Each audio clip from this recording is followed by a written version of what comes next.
Gagawa po tayo ng ng palaman sa pandesal, sardinas po ito gagawin natin.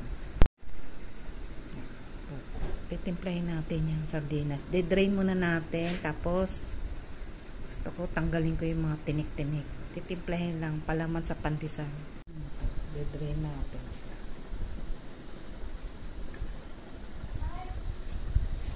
Yan po, naalisan ko ng tinik. Yan yung tinik. Nalis ko yung tinik ng sardinas. Yan natin ng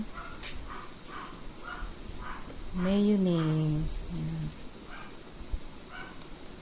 Yan po. Yan.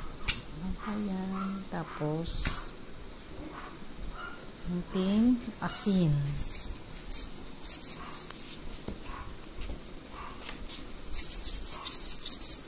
Tapos kunting paminta. Ay, napadami. Yan na po yan, palaman na. Palaman sa pandesal, sardinas. O yan, halo-halo. Okay na po yan. Ready sa palaman. Sarap to sa pandesal na mainit.